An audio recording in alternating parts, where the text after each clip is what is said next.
Thank you sir. नमस्ते सभी masters को। तो हमारी जो बुक है जीवात्मा जगत के नियम, उसको हम कंटिन्यू करेंगे। तो कल हमने जाना कि लोगों का संचालन किस प्रकार होता है, और जो हमारे साथ लोग होते हैं तो कैसे लोग किस आत्मा में शासन करते हैं। और बाद में जाना मनुष्य की आत्मिक प्रवृत्ति ही उसकी उसका असली स्वरूप होता है। बाद में नींद में हमें कैसे आरोग्य और मार्गदर्शन प्राप्त होता है। तो आगे का टॉपिक है विभिन्न लोकों में जीवन। हम यहाँ जीवात्मा जगत में बहुत खुश है। लोग 5, 6 और 7 में हम कभी एक दूसरे को नुकसान नहीं पहुंचाते। हम हंसते हैं, हंसी मजाक करते हैं, एक दूसरे को चिढ़ाते भी हैं और हमेशा काफी उत्साहित रहते हैं। हम पर कभी परेशानी या दुखी नहीं होते। हाँ, धरती पर जब हमारे परिजन दुखी होते हैं तो हम दुखी हो जाते हैं। लोग 4 की आत्माएं कभी दुखी तो कभी खुश रहती है, और कभी कभी वे एक दूसरे के प्रति ईर्ष्यालु भी हो जाती है। पर इन सबके बावजूद वे एक दूसरे को नुकसान नहीं पहुंचाती। हमारा एक जीवात्मिक शरीर होता है, इसलिए हमें कोई मार नहीं सकता। नहीं कोई हमें शारीरिक रूप से प्रताड़ित कर सकता है। पर मानसिक रूप से यह संभव हो सकता है। और लोग 1, 2 या 3 में रहने वाली आत्माएं इससे माहिर होती है। लोग 4 की आत्माएं कभी कभी एक दूसरे को बेवकूफ बनाती है, एक दूसरे से झूठ बोलती है, और जिन्हें वे पसंद नहीं करती उन्हें बहुत ही दुख पहुंचाती है। वे थोड़ी थोड़ी अच्छी और बुरी दोनों भी होती है। हमारी सुरक्षा के लिए किसी पुलिस या सेना की जरूरत नहीं होती, पर लोग 1, 2 तथा 3 में आपको खुद ही अपनी रक्षा करनी होती है। वरना जब जब तक आपके सच्चे मन से अपनी गलतियों को नहीं स्वीकारते और मदद के लिए नहीं पुकारते, तब तक आपको प्रताड़ना झेलनी पड़ती है, जिससे सदियां लग सकती हैं। यहाँ तक कि लोग 4 में भी आपको अपनी रक्षा करनी होती है, क्योंकि कोई आपको मानसिक रूप से परेशान कर सकता है। लोग 5, 6 और 7 में किसी सुरक्षा की जरूरत नहीं होती, क्योंकि कोई किसी को नुकसान पहुंचाने की बात भी नहीं सोच सकता। लोग 5, 6 तथा 7 में हमारे मुख्य नियम होते हैं।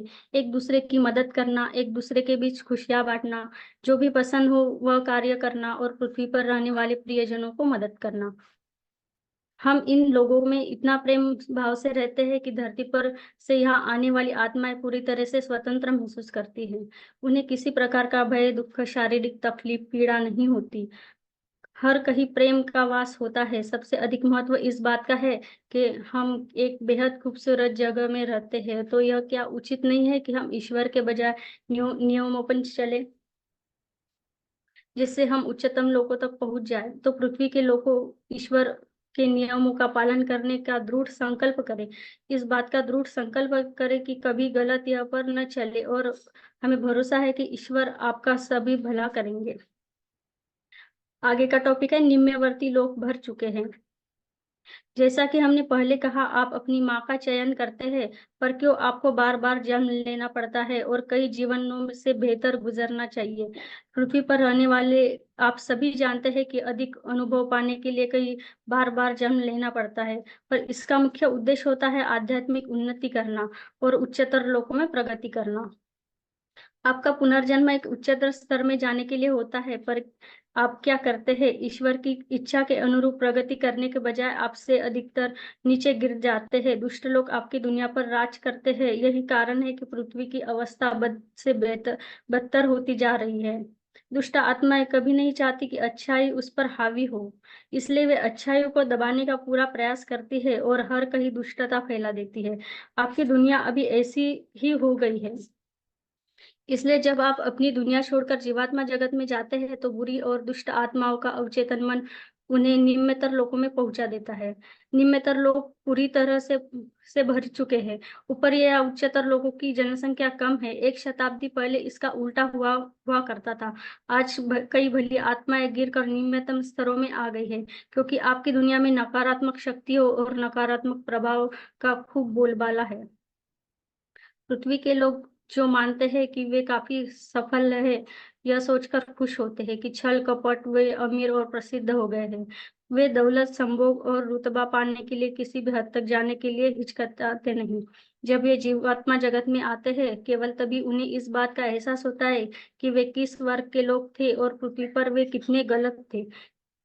किसी ने उन्हें सलाह नहीं दी, किसी ने उनका मार्गदर्शन नहीं किया, तब तक तो इसमें काफी देर हो चुकी होती है।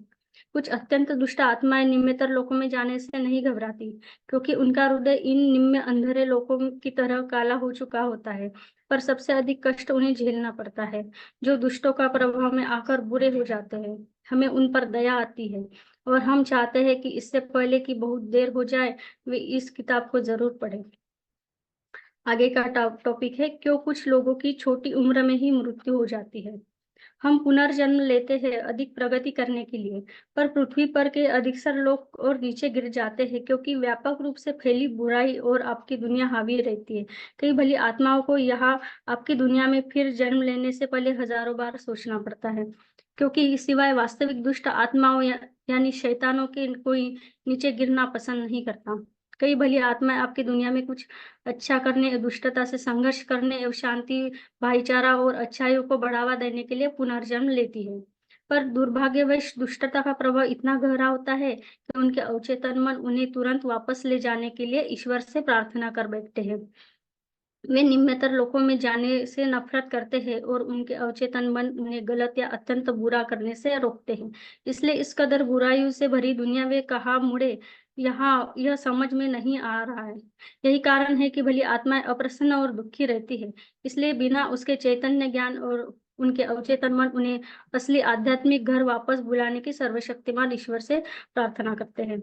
यही कारण है कि पृथ्वी पर लोग कहते हैं, जो लोग कम उम्र में मर जाते हैं वे भगवान के दुलारे होते हैं, पर भगवान उन्हीं को कम उम्र में बुलाते हैं जिनसे वे सबसे अधिक प्रेम करते हैं।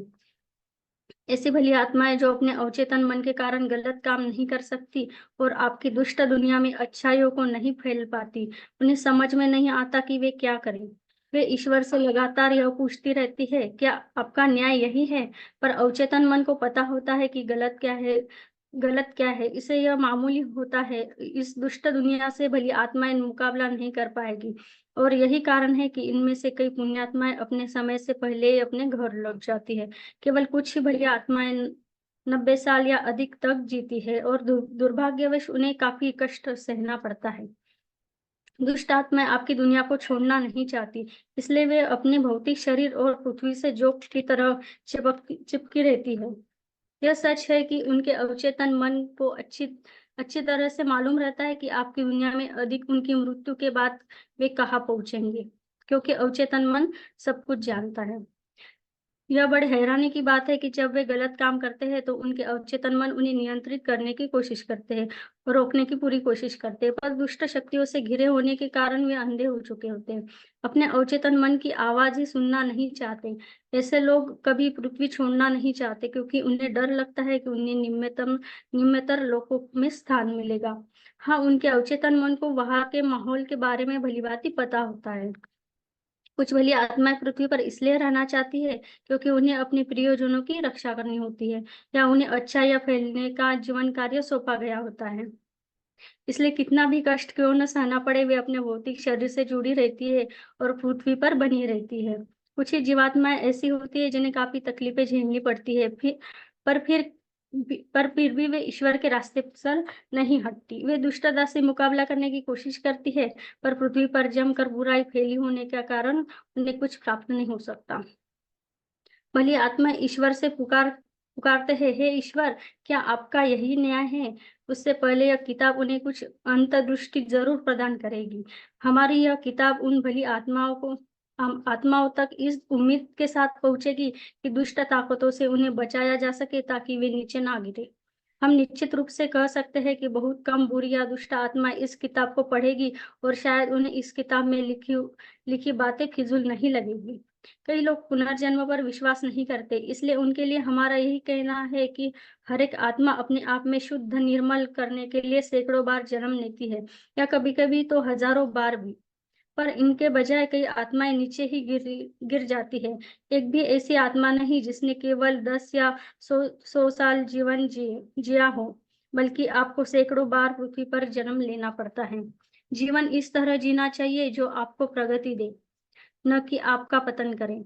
इसलिए प्रिय पाठकों, अपना जीवन इस तरह से जिए जिससे सर्वशक्तिमान ईश्वर खुश हो जाए। यह न सोचे कि यदि आप घंटों ईश्वर की प्रार्थना करेंगे तो वे प्रसन्न हो जाएंगे।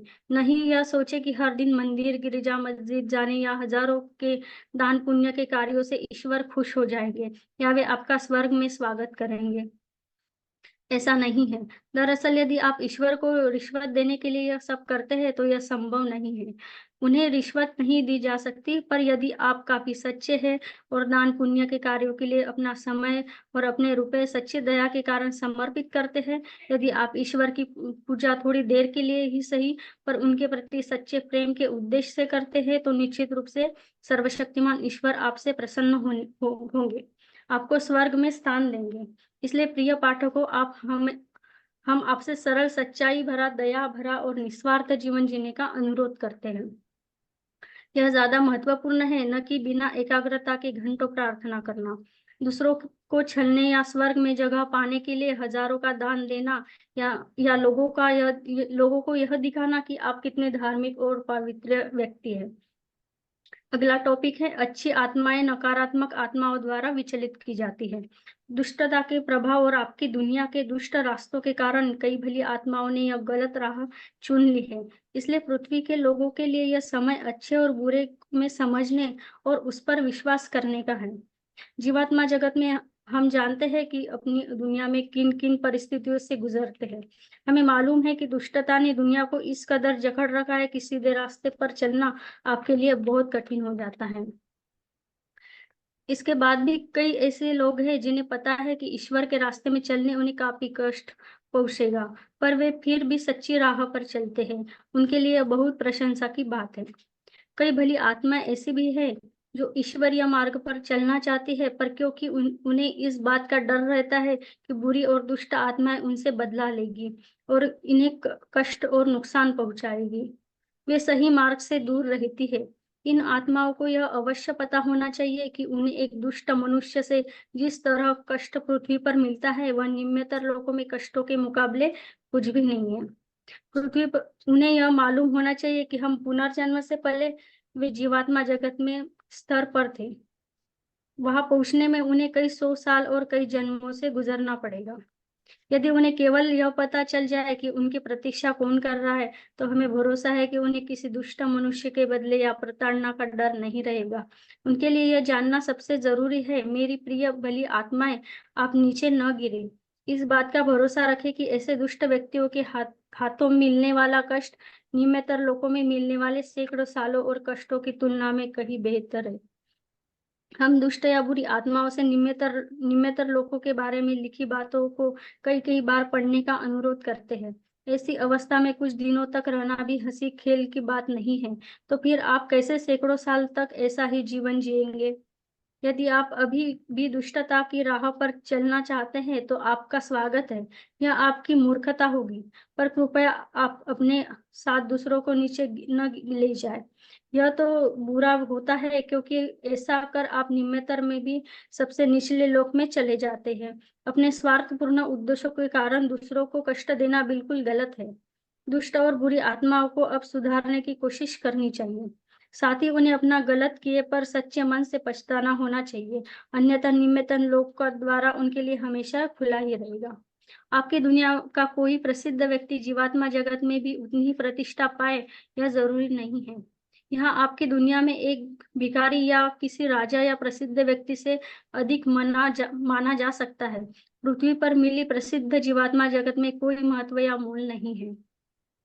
हमें इस बात का भरोसा है कि सही हमसे सोचने वाला कोई व्यक्ति इतना मूर्ख नहीं होगा कि वह पृथ्वी पर कुछ सालों की प्रसिद्धि पाने के लिए निम्नतर लोकों के भयानक अंधेरे में हजारों साल नरक को भोगने को तैयार होगा। अन्य आत्माओं को निम्नतर लोकों में घसीट लाने के बजाय आपको उन्हें प्रगति करने में मदद करने की कोशिश करनी चाहिए। यदि आप उन्हें नीचे गिराएंगे तो सबसे अधिक कष्ट आपको ही पहुंचेगा। जिस आत्मा को आप नीचे गिराएंगे उसे तो कष्ट पहुंचेगा ही, पर वह आपसे कम कष्ट भोगेगी। तो यह आप पर निर्भर करता है कि आप हमारी सलाह और मार्गदर्शन पर ध्यान दें या उसे अनदेखा कर दें। बस आज के लिए इतना ही सर, थैंक यू।